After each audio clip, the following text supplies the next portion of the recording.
आइए बच्चों, आज कक्षा 8 की हिंदी की पाठ 9 कबीर की साखियाँ पढ़ते हैं। कबीरदास जो कि एक महान संत थे, आइए जानते हैं इनके जीवन चरित्र के बारे में। कबीर जी 15वीं सदी के भारतीय रहस्यवादी कवि और संत थे। वे हिंदी साहित्य के भक्तिकालीन युग में परमेश्वर की भक्ति के लिए एक महान प्रवर्तक के रूप में उभरे। इनकी रचनाओं ने हिंदी प्रदेश के भक्ति आंदोलन को गहरे स्तर तक प्रभावित किया। उनका लेखन सिखों के आदि धर्म ग्रंथ में भी देखने को मिलता है। जन्म की तारीख 1398 वाराणसी, मृत्यु की जगह मगहर, माता पिता नीरू और नीमा, पत्नी लोई, बच्चे कमाली और कमाल।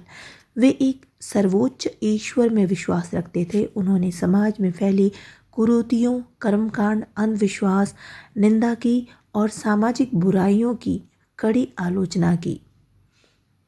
कबीर पंथ नामक धार्मिक संप्रदाय इनकी शिक्षाओं के अनुयायी हैं। कबीर के जन्म के संबंध में अनेक किंवदंतियां हैं। कुछ लोगों के अनुसार वे रामानंद स्वामी के आशीर्वाद से काशी की एक विधवा ब्राह्मणी के गर्भ से पैदा हुए थे, जिसको भूल से रामानंद जी ने पुत्रवती होने का आशीर्वाद दे दिया था। ब्राह्मणी ने उस नवजात शिशु को लहरतारा तालाब के पास फेंक दिया। बाद में यही बालक कबीर कहलाया। कबीर की वास्तविक माता पिता ने उन्हें तालाब के किनारे छोड़ दिया था।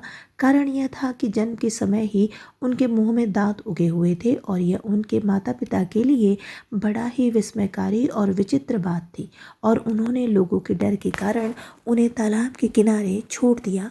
वहाँ से गुजरते हुए एक जुलाहे की नज़र उस शिशु पर पड़ी और उसके करुण रोदन से जुलाहे का मन पिघल गया और वह उसे अपने घर ले आए और उनका लालन पोषण किया।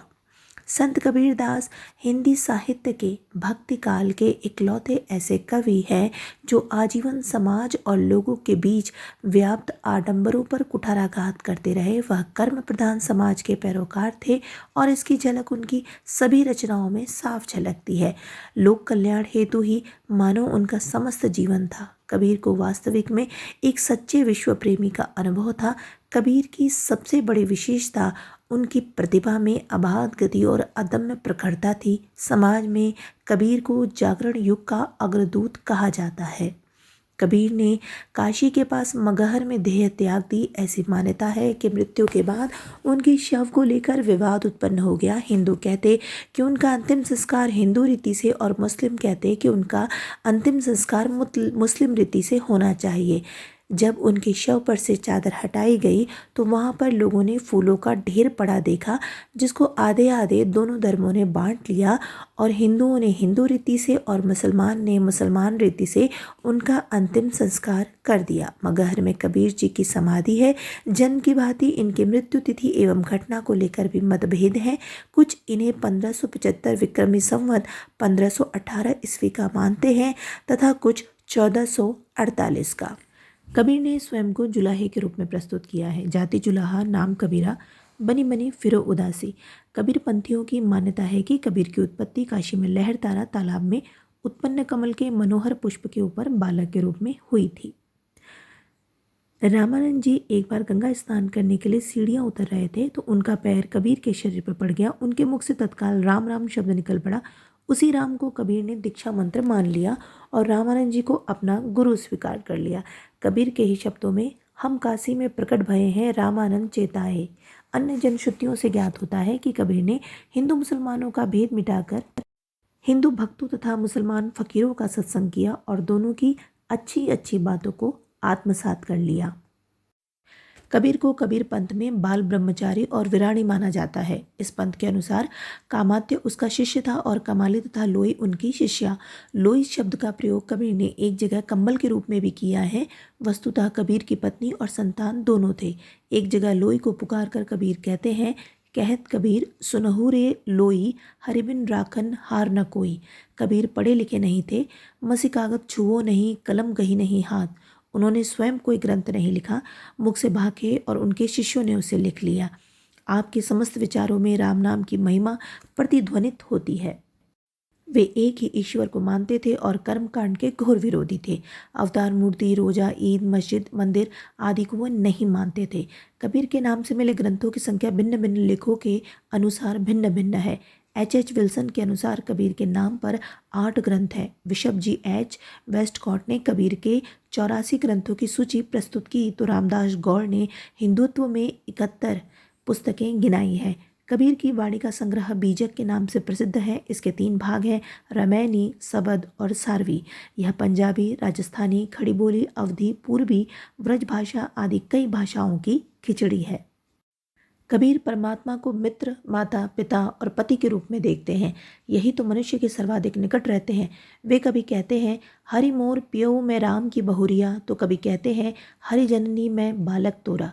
उस समय हिंदू जनता पर मुस्लिम आतंक का कहर छाया हुआ था। कबीर ने अपने पंथ को इस ढंग से सुनियोजित किया जिससे मुस्लिम मत की ओर झुकी हुई जनता सहज ही इनकी अनुयायी हो गई। उन्होंने अपनी भाषा सरल और सुबोध रखी ताकि वह आम आदमी तक पहुंच सके। इससे दोनों संप्रदायों के परस्पर मिलन में सुविधा हुई। इनके पंथ मुसलमान संस्कृति और गो भक्षण के विरोधी थे। कबीर को शांतिमय जीवन प्रिय था और वे अहिंसा, सत्य, सदाचार आदि गुणों के प्रशंसक थे।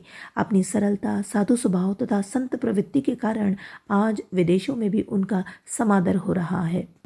कबीर का पूरा जीवन काशी में ही गुजरा, लेकिन वह मरने के समय मगहर चले गए थे। वह ना चाहकर भी मगहर गए थे। वृद्धावस्था में यश और कीर्ति की मार ने उन्हें बहुत कष्ट दिया। उसी हालत में उन्होंने बनारस छोड़ा और आत्मनिरीक्षण तथा आत्म परीक्षण करने के लिए देश के विभिन्न भागों की यात्राएं की। कबीर मगहर जाकर दुखी थे। अब कहूँ राम कवन गति मोरी, तजिले बनारस मति भई मोरी। कहा जाता है कि कबीर के शत्रुओं ने उनको मगहर जाने के लिए मजबूर किया था। वे चाहते थे कि कबीर की मुक्ति न हो पाए, परंतु कबीर तो काशी मरण से नहीं, राम की भक्ति से मुक्ति पाना चाहते थे।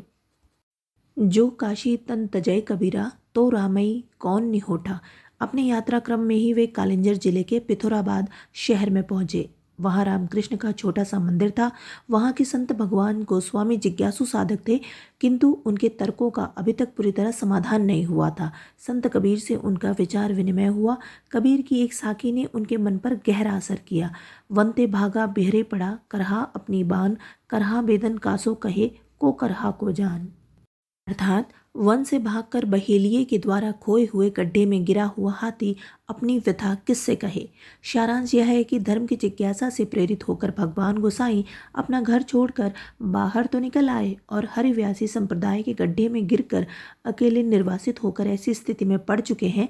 कबीर आडंबरों के विरोधी थे। मूर्ति पूजा को लक्ष्य करती उनकी एक साखी है, पाहन पूजे हरि मिले, तो मैं पूजो पहार, ताथे चाकी थाते तो चाकी भली, जाए पी सिखाए संसार।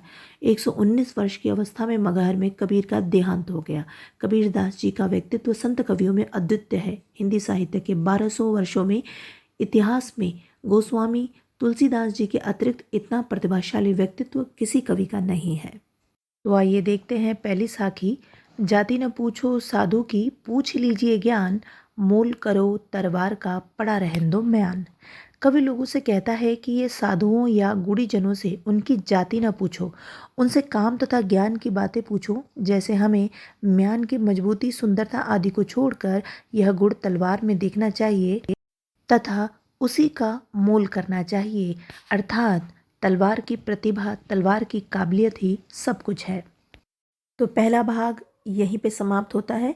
अगला भाग अगली वीडियो में देखिएगा।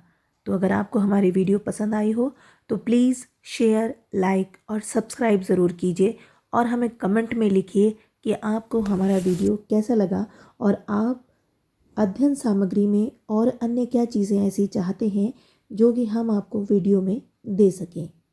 Keep learning, stay home. Thank you.